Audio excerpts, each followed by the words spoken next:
Alrighty, good morning everyone. I'm Teeaboo and I am cold, which is why I'm here with a nice fuzzy blanket and a big cup of hot tea to watch ReZero Season 3, Episode 10, The Crusade Against Greed. We spent a good portion of last episode beating on Regulus Corneus, and it's not having much effect. So we're going to have to figure out what the fuck his powers are and how they work, and I feel like this is one of those puzzle situations where we need to find his Achilles heel, his weakness. He has to have one, I hope, and we don't know what it is. Reinhard can keep him occupied, but can't seem to actually land real damage on Regulus Corneus. And I wonder what it is that he actually relies on for his power. I don't know. I have some, vague, numinous theories, but they don't really coagulate into anything serious. So we'll just have to watch the episode and find out on that front. On a more zoomed out point of view, I love the city. I love the city in chaos that we really laid out last episode. I love how we did it. I love how it feels to be a part of it. And I love what we've done focusing in on one of the sections. I do wonder if I'll be wrong and we'll leave this Regulus Corneus sort of puzzle box where it is and move on to something else. We've had the introduction of something new with Lust joining Crucia and Fairy and in their recovery. She's just here to help, of course, and that opens up the door to all sorts of other things happening at the same time and moving toward that sort of simultaneous insanity all across the city that I'm really hoping for. However, our episode is titled The Crusade Against Greed, and so it seems to me like we're going to zoom in and focus on Regulus Corneus pretty hard, which just makes perfect sense.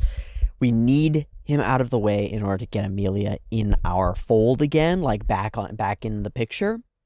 But I don't know if it's going to be that easy. Regulus Corneus is a mysterious monster, and in some ways, he's so thematically relevant. He's so resonant and so woven into so much of the story with his relationship with Mother Fortuna and having met Amelia previously, that I wonder if we really can defeat him here in the beginning. And I think that I would not be terribly surprised if we are able to, wrest Amelia from his control for the moment, but not actually defeat Regulus Corneus entirely. I'd be very happy if we do, though. He's got the most punchable face, and I'd love to see it punch through more walls. I worry about the futility of punching him through more walls. Reinhard's keeping him occupied, as I said, but actually defeating the guy seems impossible until something changes. So, theory-wise, I feel like Regulus's abilities... Well, I don't know, because the Archbishops...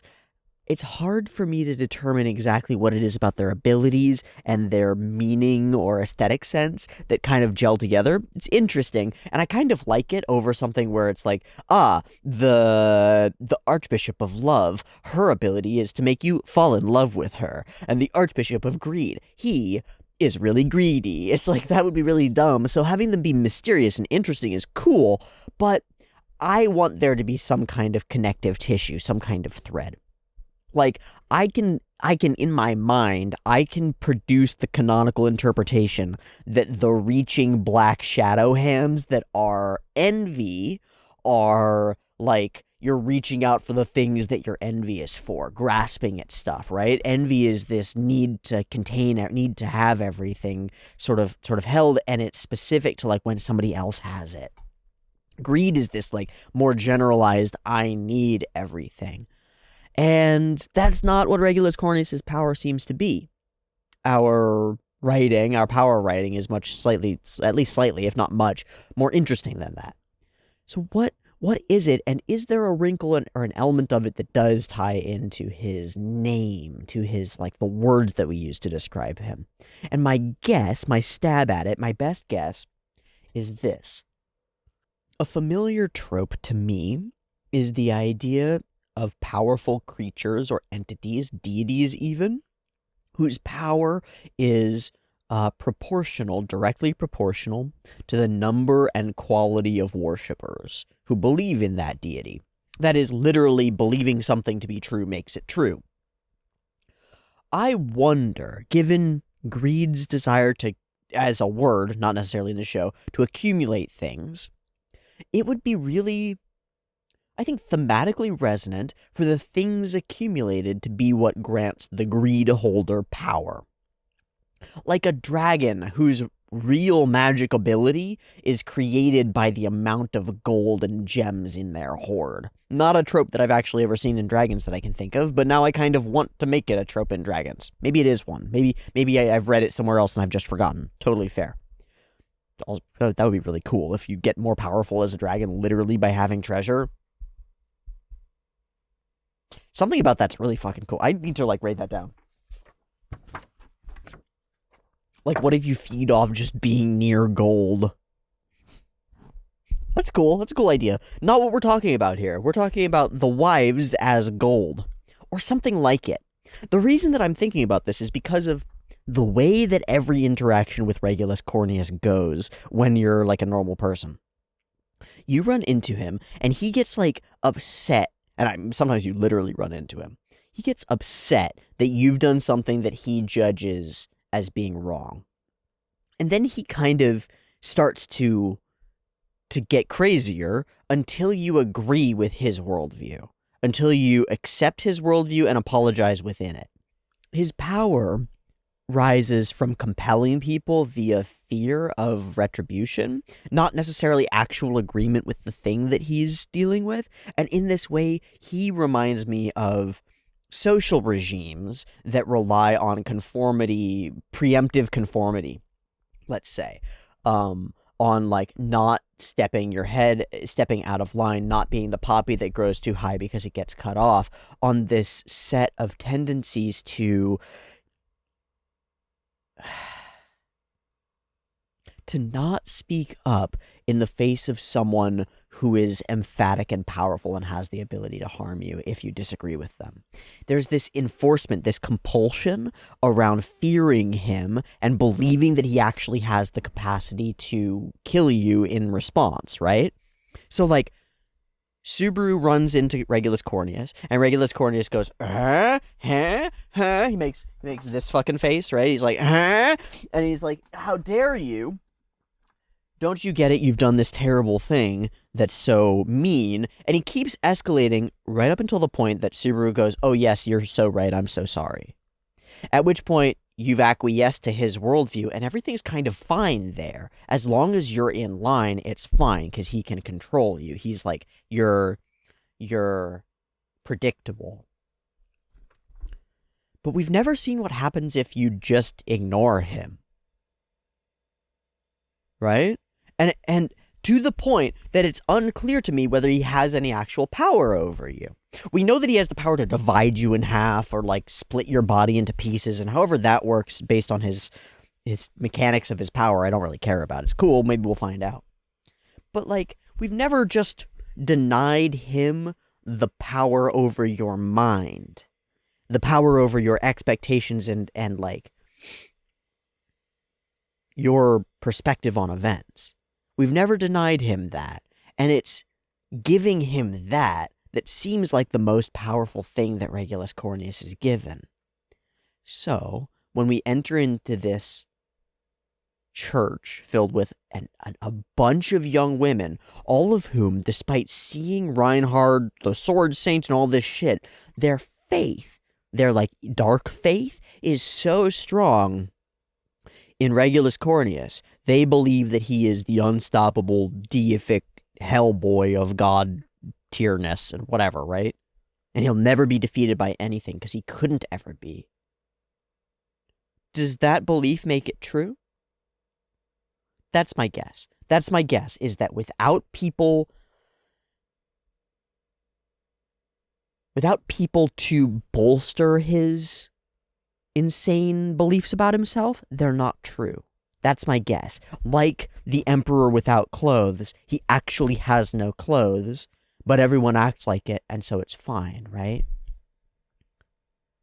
But if you tell the emperor he has no clothes, he goes, huh? But everybody else says I have clothes. Oh, fuck you. You must be stupid. I'm going to kill you. And you get executed, right? And then the city goes on happily with Regulus Corneus having his beautiful clothes. Because he's got such beautiful clothes. Willie hanging out, right? That's my guess. That's my guess. That's my idea. It's probably totally wrong. Even if it's close to right, it's likely that given the way that ReZero is written, I'll never know. I'll never understand.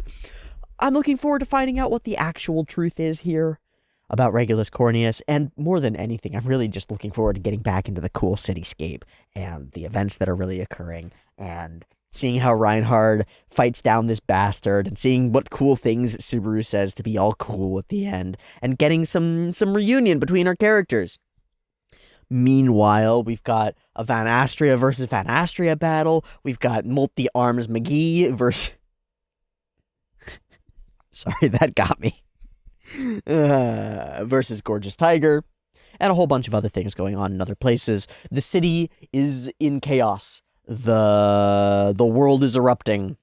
Battles everywhere. It's so like the end of Jujutsu Kaisen. It's so like Shinjuku going insane. It's so fucking cool. It's cool. I like it. I like the city clusterfuck.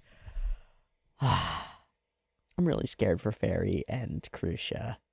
So I think that's my whole spiel here at the beginning. I already showed you my drawing a little bit. His face. I just wanted to draw his face. Just be like, ha! Because I love it. And that's the whole spiel.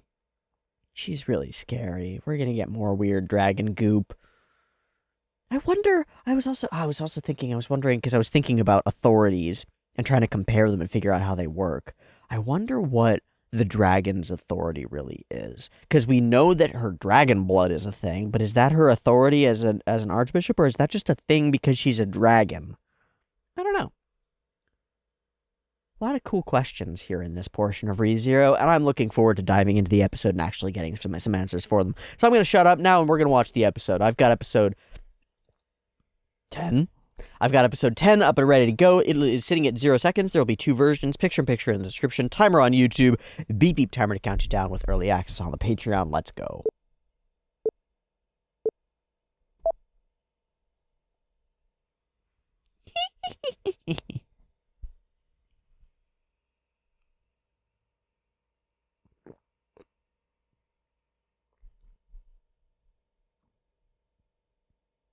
She lost? Noble.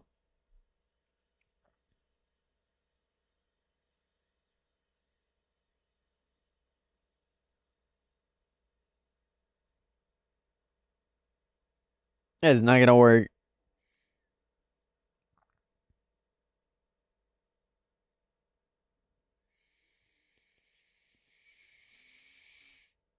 Oh, fairy. Oh, fairy. Oh, God. Oh, shit.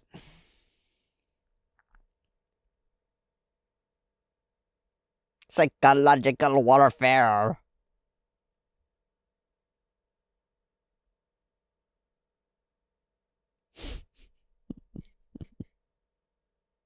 Fairy, don't. Chill, fairy. Fairy.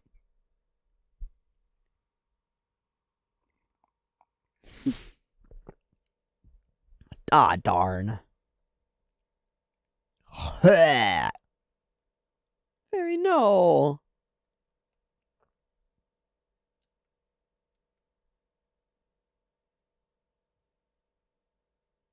No begging for you. Yeah. Huh?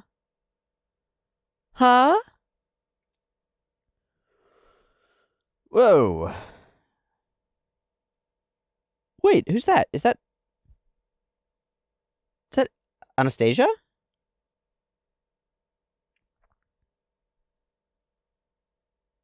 Yeah, it is.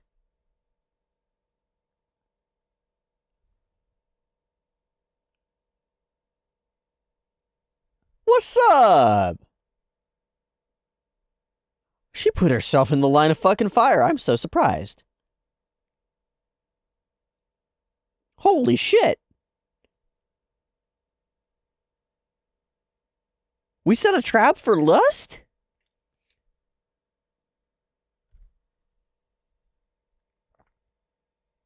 What is her magic? This is the first we've seen of it as far as I know. Oh, we are dropping you down below. Oh my god. Oh, hi, Al.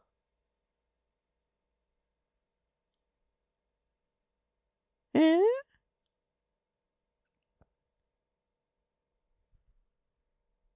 My aesthetic.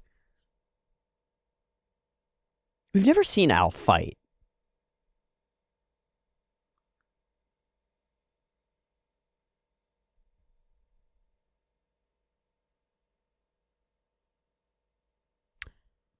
Non-Type, you damn mollusk?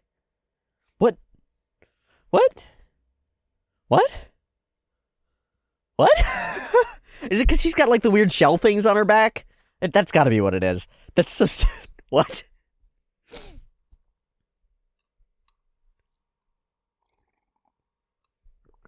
Okay.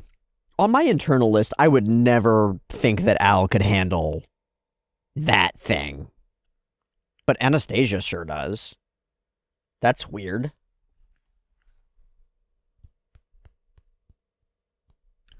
Wonder what she knows about him that we don't.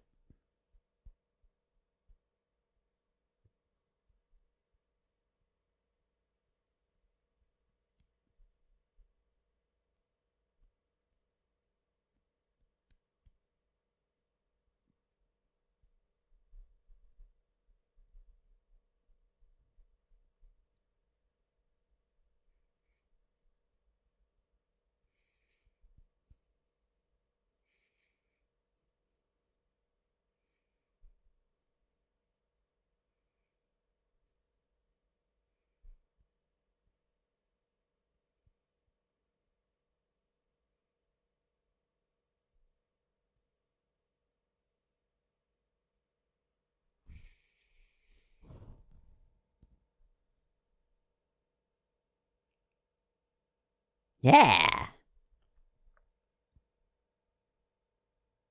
Yeah.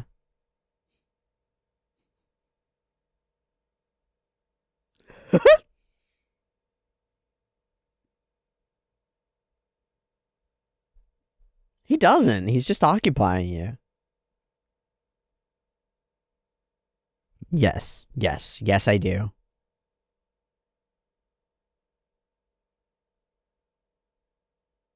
Let's go to space, bro. Sucks in, aye. Oh, to the center of the city. Build a sharp.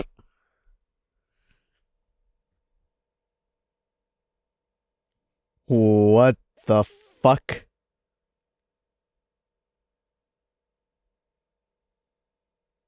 What the fuck, Amelia? Oh, it's just a big boy. So maybe we're just gonna dunk him? Just keep him down below? Keep him in frozen? He is a water hazard. Yeah, no shot.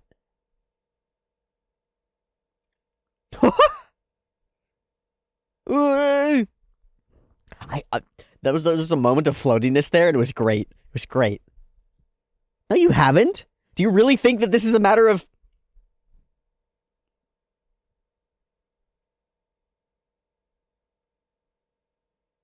Because? Cars? We really just gotta throw him to space.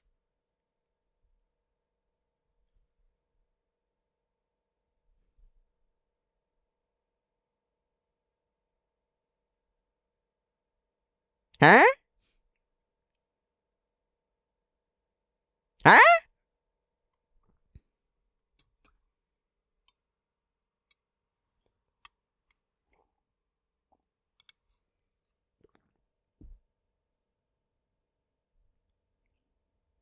Yeah. Oh, shit. What a silly face.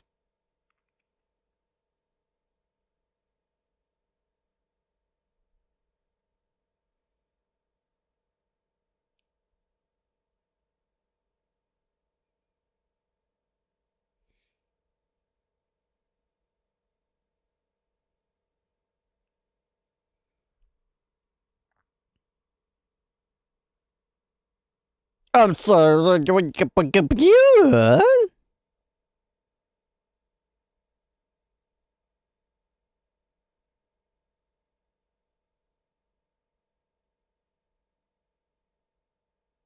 Reinhard?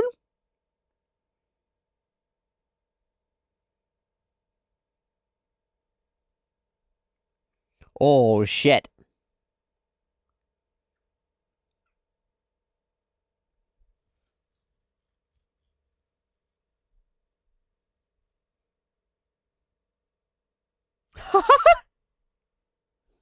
That's so cute. That's so cute. That's so cute.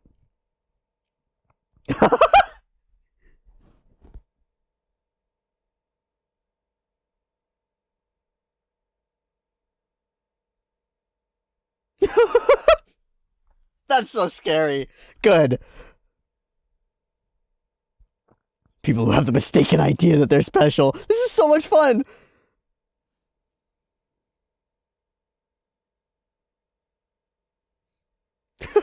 I'm sorry, the what? Let's go! Fuck yes, Amelia. He's just not gonna move. This does nothing. This does nothing, Amelia, stop!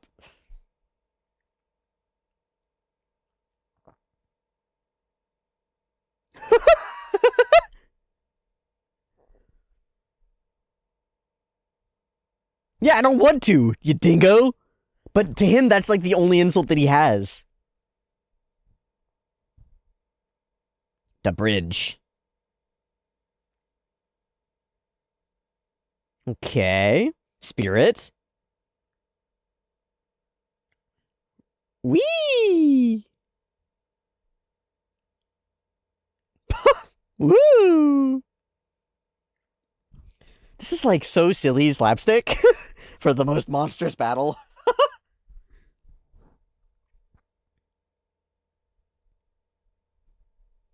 Yeah, it's not surprising.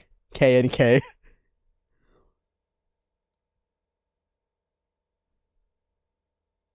Adulteress? Oh, shit.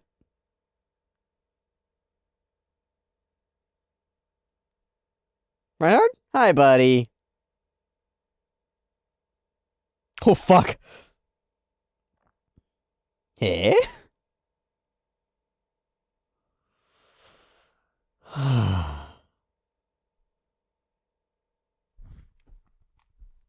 You fucking idiots!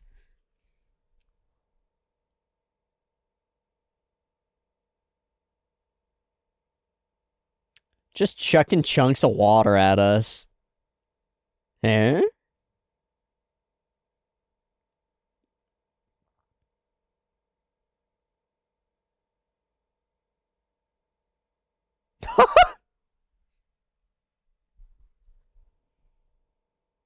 It's so DBZ, but with humor.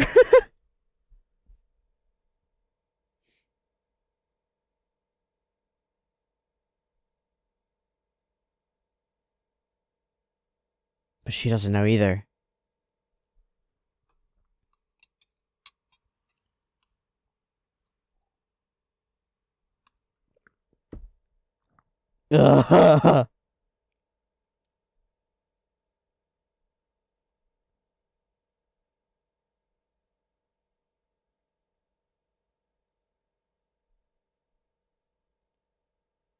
We just make fun of him?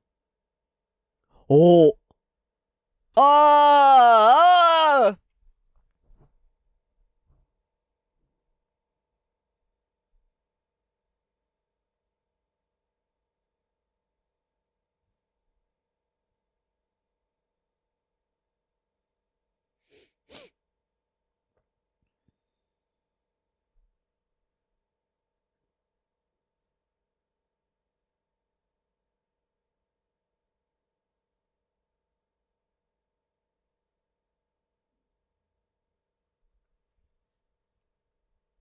Hey.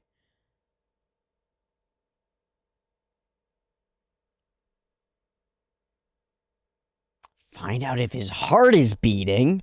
What? Alright, super exciting, super interesting. What the fuck? This is gonna be the sexiest battle of all time.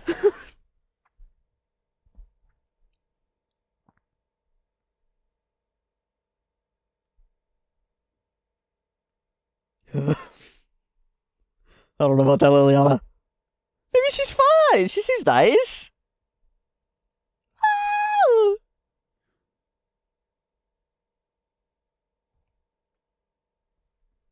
Yeah.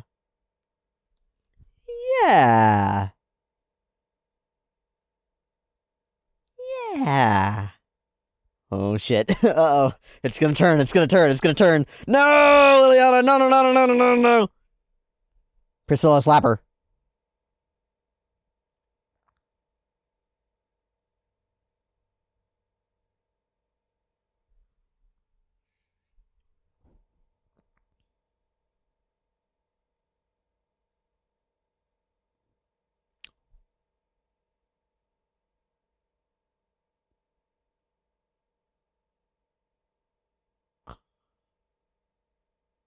Oh, that's better than breaking a finger.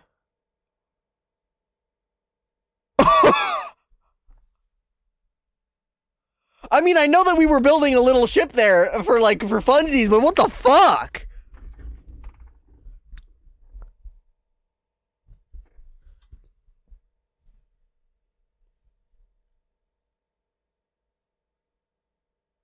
We'll call it that. We can call it that. Shut the fuck up. I'm trying to make out with my songstress. Oh, has it been overcome with fear?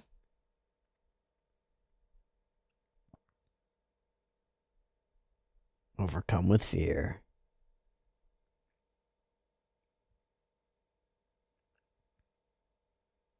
Oh.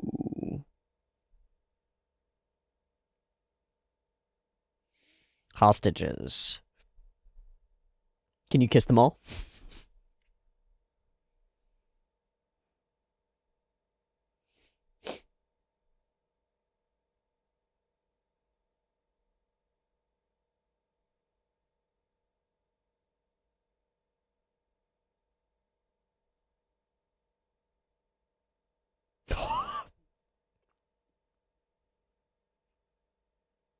How about no?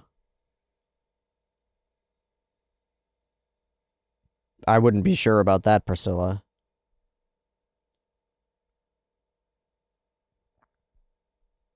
Oh. Okay, okay, okay. Speaking to Liliana. I thought she was speaking to the monster. You got it, Lily?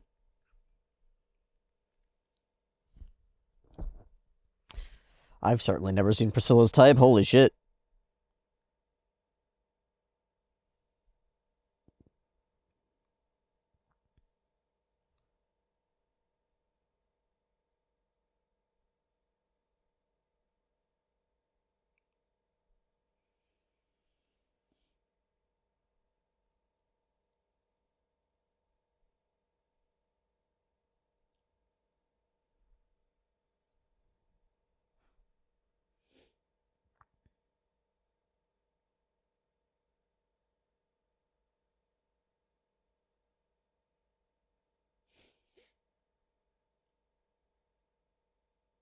Like a puppet master. Cool. These really dynamic angled shots where they're hitting poses are really interesting. Let's go, Liliana!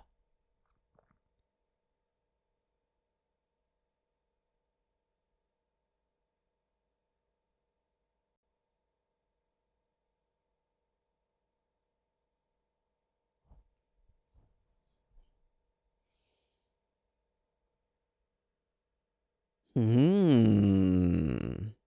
Something interesting there.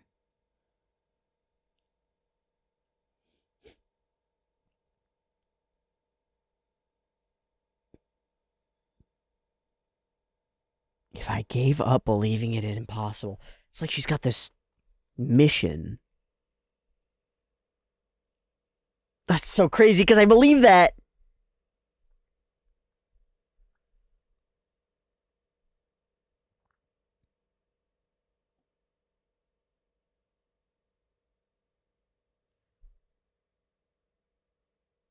Fucking got her. I have no idea how. It sounds like a storybook. Oh, fuck. Got him.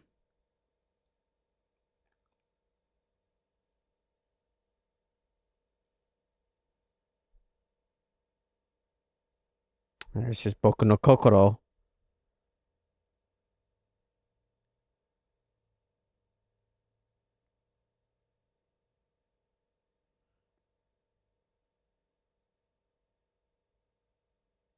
He's got all those senses. Okay, he'll be fine. So he can't be killed, probably. Bye. You gotta hit the moon and bounce back. Push off like a swimmer. Fuck, that's so crazy that stupid asshole threw him into the sky. That's so cute. How do we freeze his heart? It's already frozen. How do we do this? I don't know. Yeah.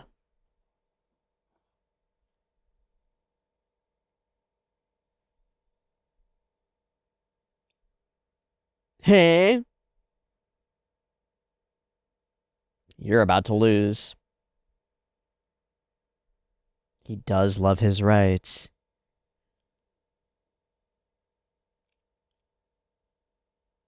This is spicy.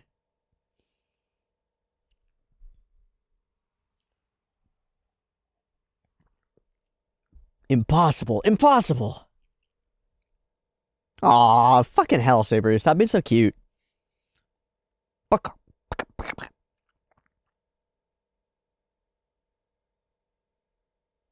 The mist. The spears. Okay. But now you're surrounded by crystals. Fuck.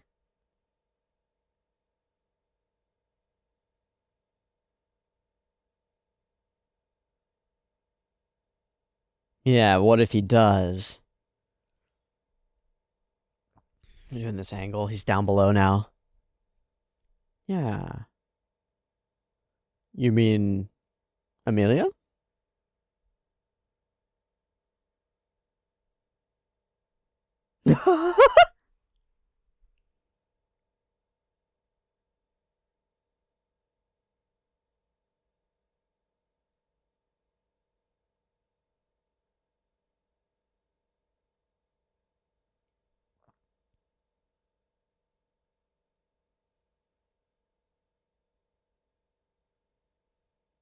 It's almost as though if he says it out loud, it happens. It's interesting. I don't know.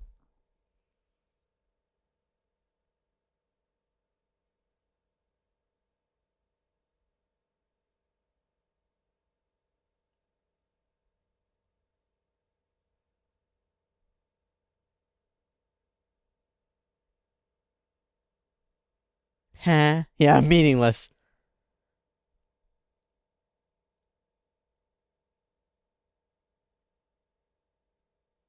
Oh, he's paused.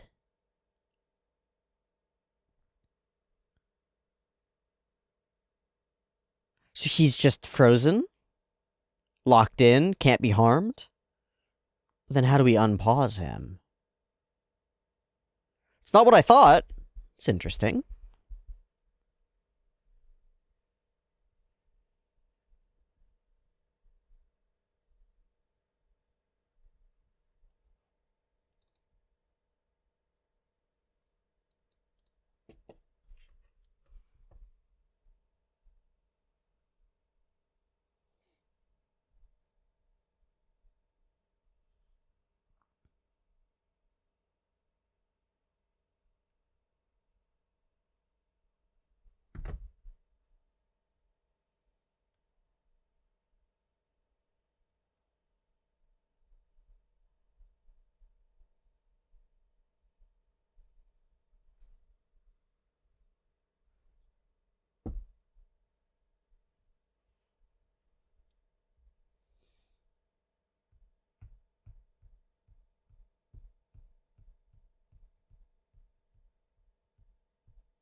Okay, there's a little spiel at the end here. Lily!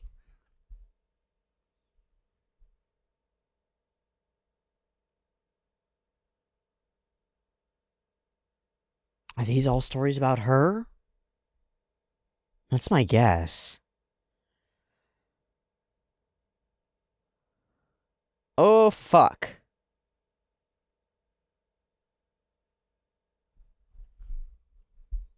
And next episode's gonna be titled Liliana Masquerade!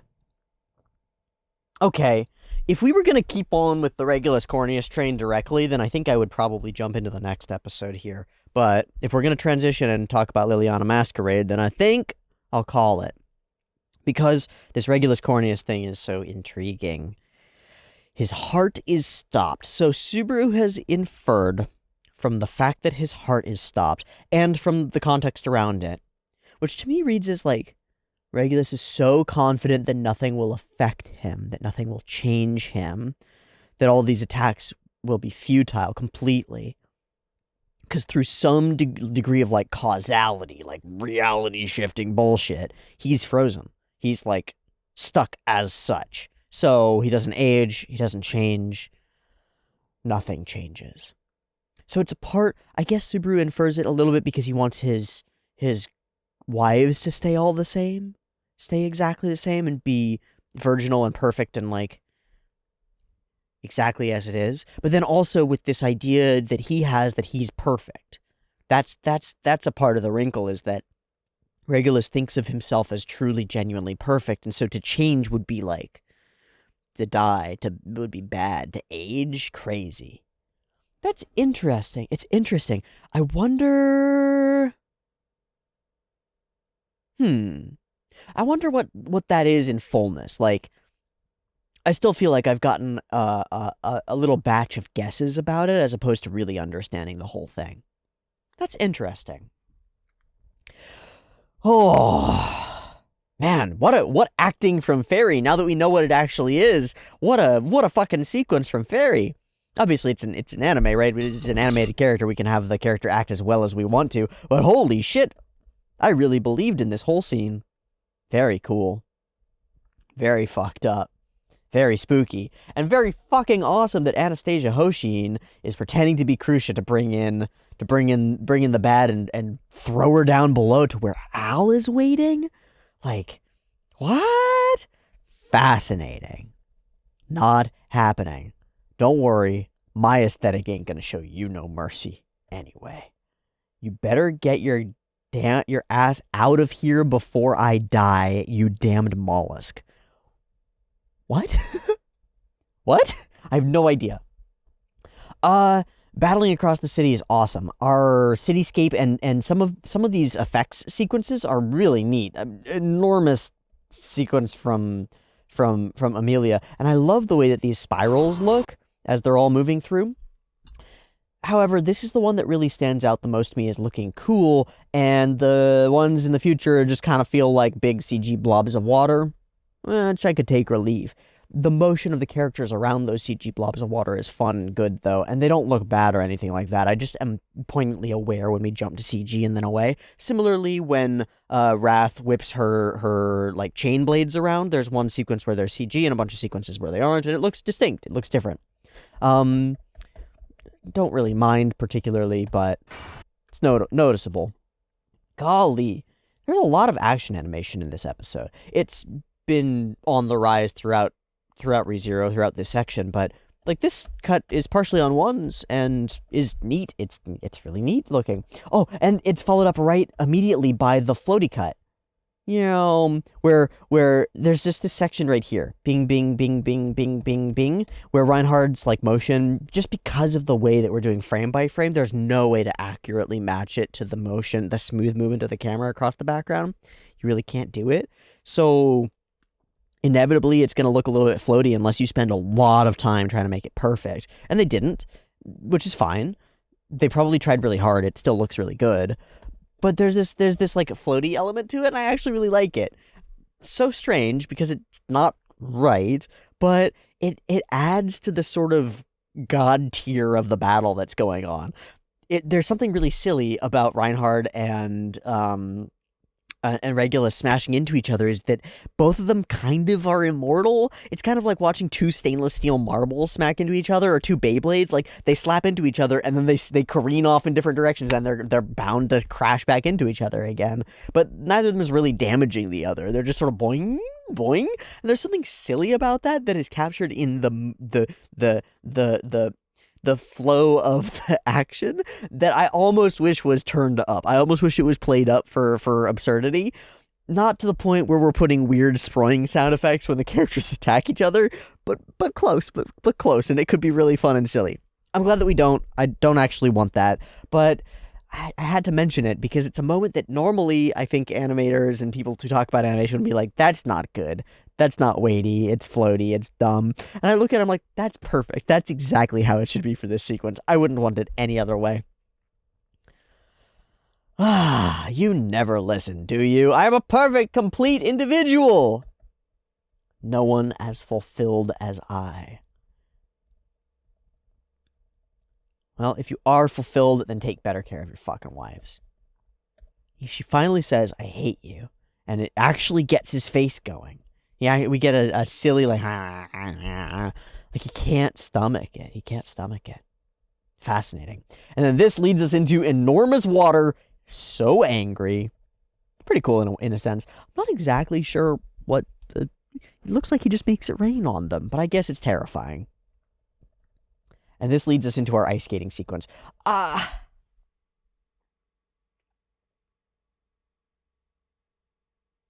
I love when characters are able to have real fun in life or death circumstances, like silly things like this. I really like it. It weaves imagery of traditional romance into this sequence. Like, ice skating together, to my mind, is a traditionally romantic affair. You're on the frozen lake in the city and you're ice skating, and there's hot cocoa down over there, and you're huddled up close and arm in arm. And okay, right? It's like, it's cute, it's fun, it's interesting. I really like ice skating. I like skating in general. I grew up skating. So something about Amelia, like, whipping the skates out, and suddenly we're skating down this gigantic side of the city, and it's awesome.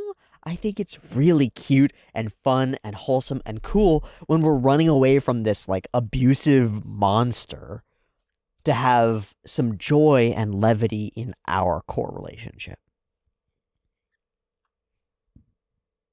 It's like a rebellion. Like, despite his physical, literal power over the circumstance, he can't control our hearts. Those are ours.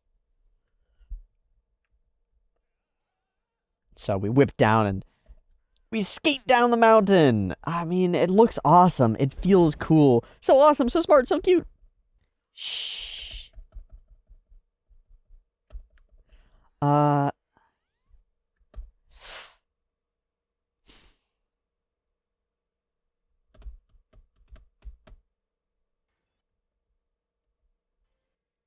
I want to make a comment about this, but I don't want it to be too disparaging. I don't want people to get too pissed at me for saying it.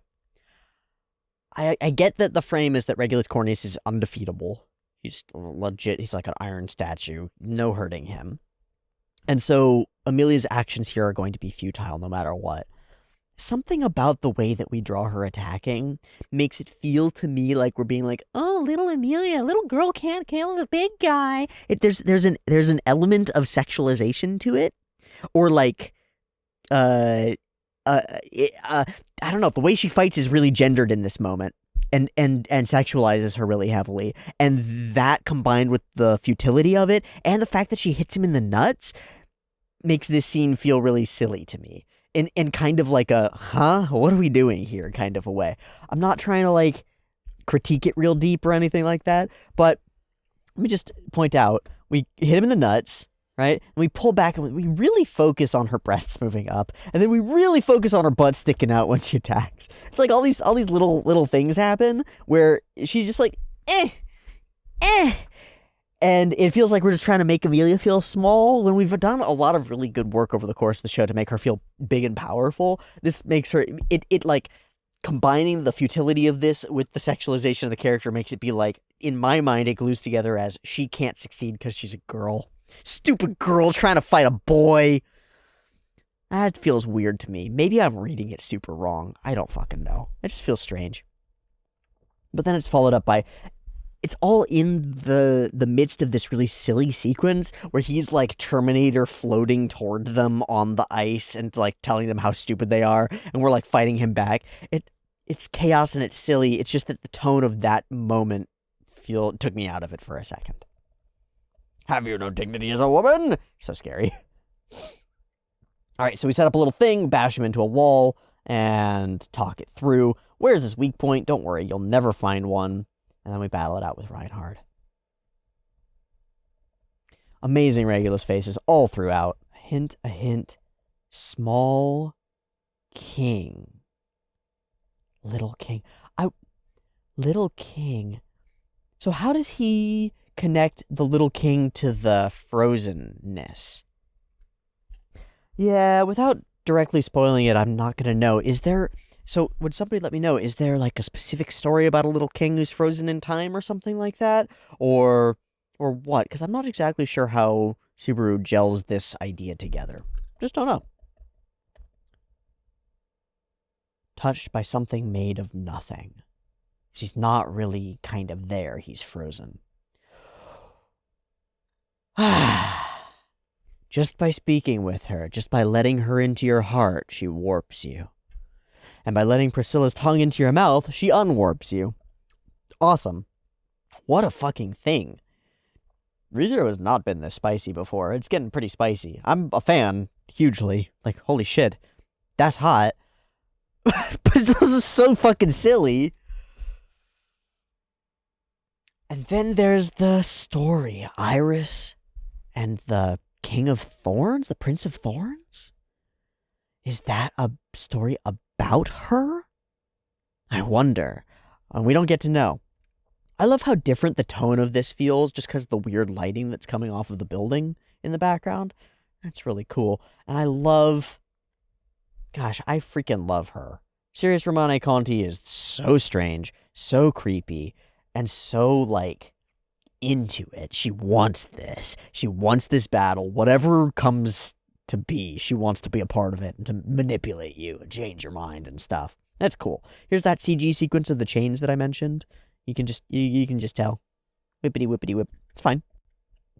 Nothing wrong with that. And in fact, I think they work pretty well here to create the space, you know? I love these frames, these moments of these sort of like big diagonals with the human body holding those angles and creating these dynamic spaces. There's another one that we follow up with from Priscilla shortly after. Like that. And more. It's like the most emphatic ending of a tennis match swing, kind of, is the vibe that I get. It's like, ah, ah, and I feel it. And we get a little bit for Liliana here as well as she turns and begins moving that way. So she's got a mission, we've got a mission, and she's got a way into our hearts. She's got something that makes Priscilla stumble.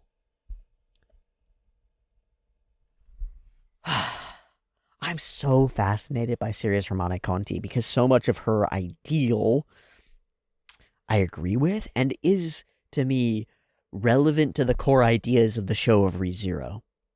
There are heights that you can only reach by bonding with others and standing together, I think is something that our author would agree with.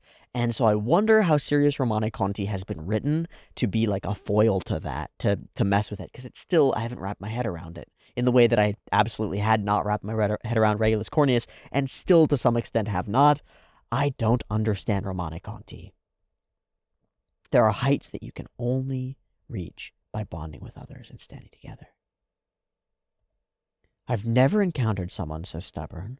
For your heart to close itself so tightly shut, just what could have happened? What hurt you? She says. And then, like a psychologist, like a truly empathetic person, when Priscilla says, I ain't sharing that shit with you, she says, if I were to give up, believing it impossible, it, meaning to connect to you, right? Darkness would swallow the world. I'm almost evangelically driven to connect to your heart. She has to. Weird. Weird. I wish to save you. I'm a hero. That's really interesting. That's really interesting because that's like, on its surface, I can find very little flaw with that sort of a perspective. I agree with it in a lot of ways. I think understanding between human hearts, especially when it comes to trauma and damage and stuff, can enlighten the world.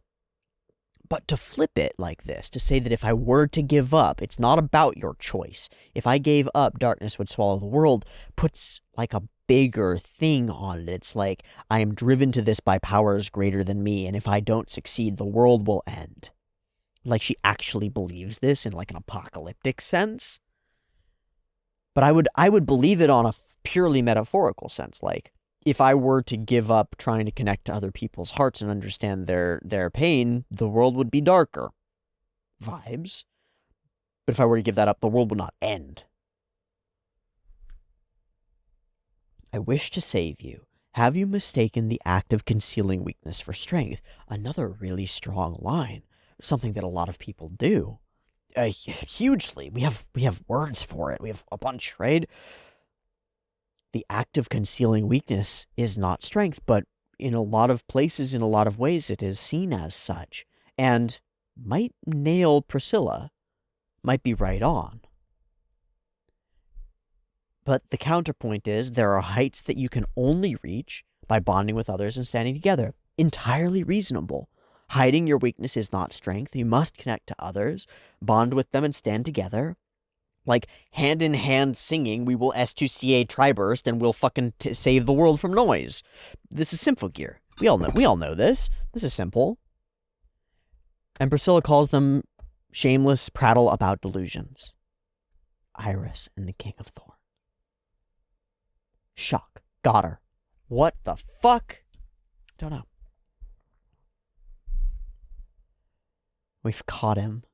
Gosh, this is the cool. I think this might be my favorite part of the episode. Is Regulus is so like haughty and like, oh, you'll never. And then Subaru puts his finger on it, and Regulus suddenly starts acting like his name is on a particular document that's not going to be released.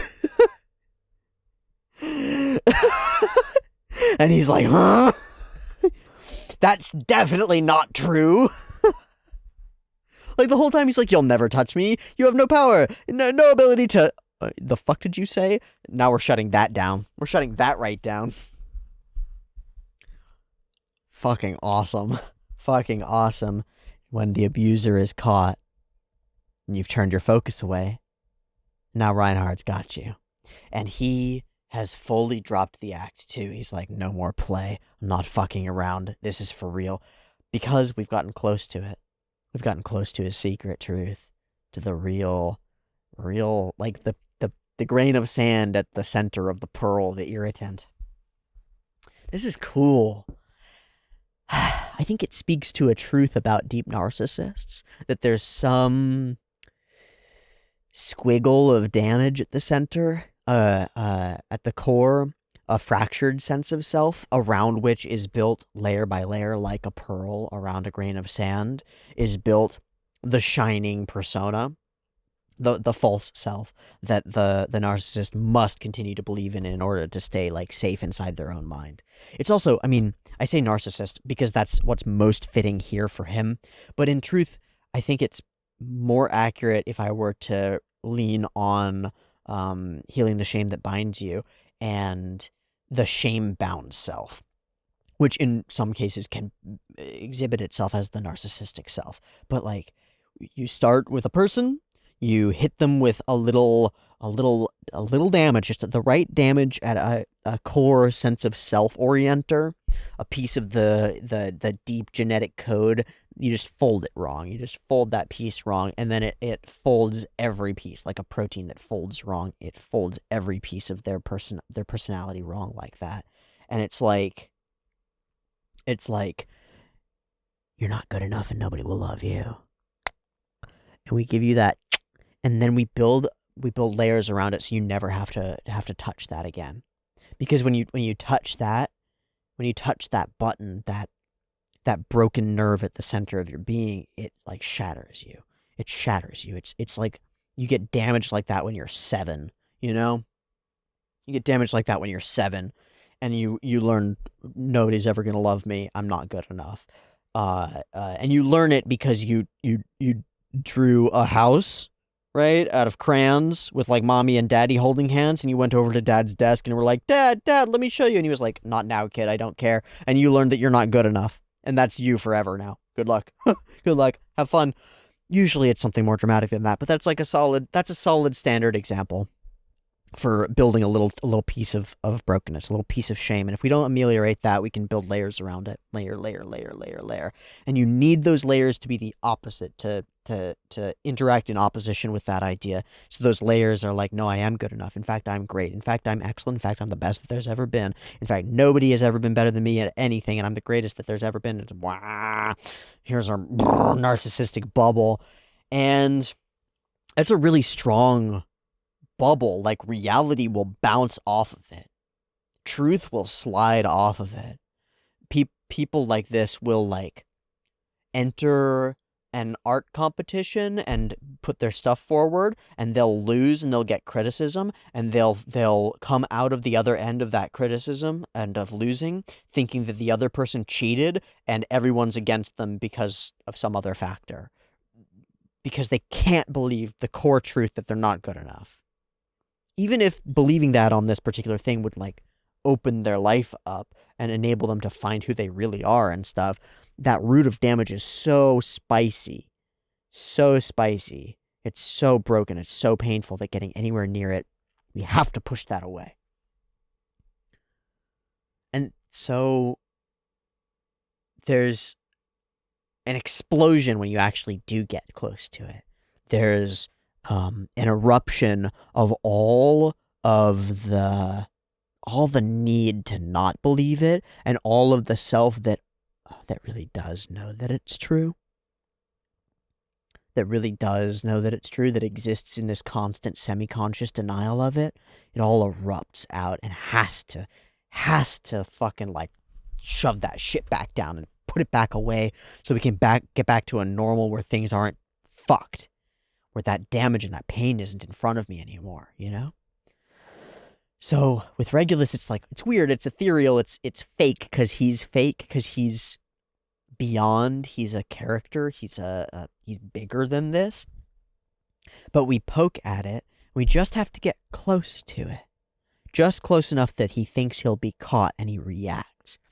All you have to do to really freak a narcissist of this type out is to make them think that something will expose them. And the way that they act when they're at risk of exposure is like universal. It's like a universal set of traits to like belittle the ones who will expose them, to shut that shit down, to bring up their own walls, to start poisoning wells in places before you can get that information to them. If you go and you look, you'll find probably a dozen videos. Probably half of them will be really ideologically fraught. Like they'll be built to be like, I don't know, kind of weird. But you can find a bunch of videos about what will a narcissist do when they feel like they've been caught. And the answers are exactly what Regulus Cornus is about to do, like retaliation immediately, shutting down the trust that people have in the ones who've caught them immediately, poisoning the well behind them immediately. Here it's much simpler because we're in the middle of a fight, and Regulus doesn't have an audience that he has to perform for. I think it would be really interesting if he had an audience that he had to perform for, because he needs to be seen a certain way by people. But we don't, and so he just gets caught in this moment, and his only thing that he can do is like, we shut this down right now.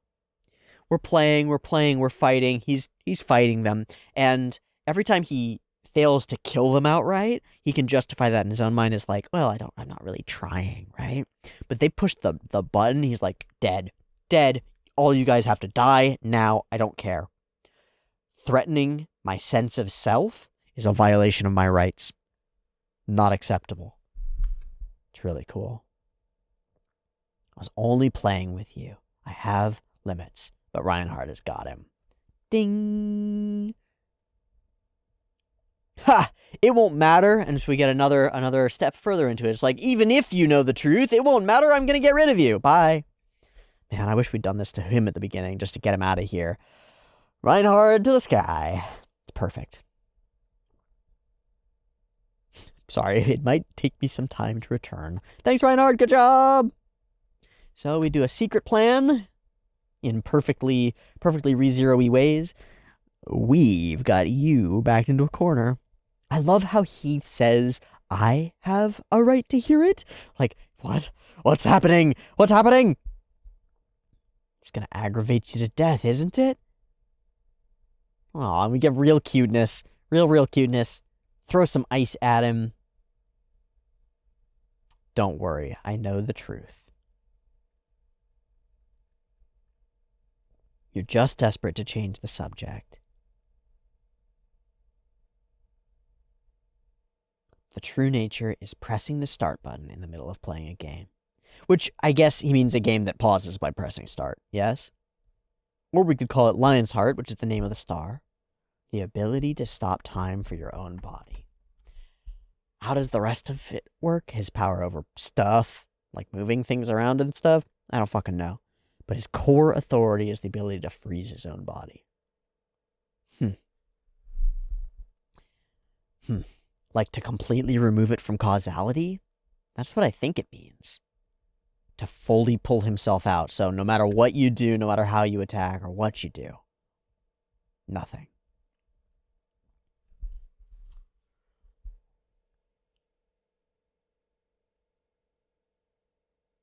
Iris and Thorns, the Rose Knight of Tieros, Magritsa's Guillotine.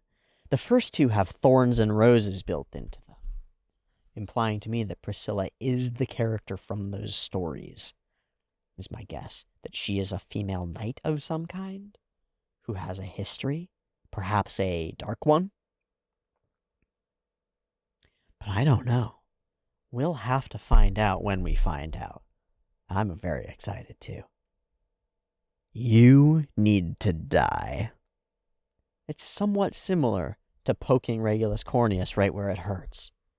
Somehow, Sirius Romane Conti has found where Priscilla hurts.